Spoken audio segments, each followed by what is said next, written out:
Nga kulis mo nang nawong grabe mo initan mo dire apod dito ginong gabitaw grabe ito kay na panahon da. Bahala init basta kay magbalon lagi tag tubig di nakapugong sa tong eskwela ron ay pakita na ko ninyong kaganapan dire sa mga agri-student. Kanina nga tayo mo ang pagdipinsa nato sa atong project proposal pero kita diha payay sa tag wala pa matapalit game sa tapabil sa tab. Nya epektibo ka na palit game nimo basta kay palit game ra ta pa uli hiter ta pa kay para makapangandam budta. Bitaw sakto gid may gina makapangandam bata makadipinsa tag taron. Awar ko ni mga naong sung classmate umurar nagway problema pero daghan na kay nagihuna-huna dapat dipinsahan nga possibility na pa thesis hasta kay kayanon na. So basta natingala mo diha nga daghan kay nag-vlog simpre apil sa ato nga subject nga vlog bitaw ba. So kini nga video fast forward kini ta dinalayan lagi kay. So mo ni kaganapan after sa among quiz kay naman may quiz rong adlaw. So ang among quiz karon is 1 to 50 and then sa last part na quiz na mo ay namay kansiran nito mapili kag color dra then imo nang i-explain kung unsa na siya ka-symbolize.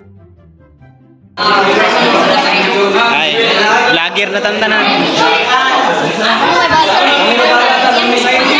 Net, unsa ganito imong net?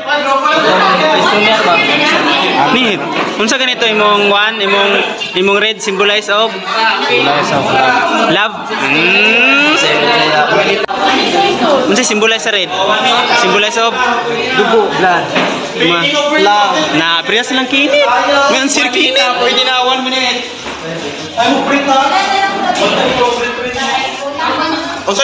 So wagi ko ka-answer ato ganina kay wagi ko kabalo ato nalimot ko kung say symbolize ato sa mga colors. So fast forward to the after this among quiz anirekta mi diri sa CAF office kay magpa-check na pud mi sa among thesis title kay wala pa gid mi kahuman.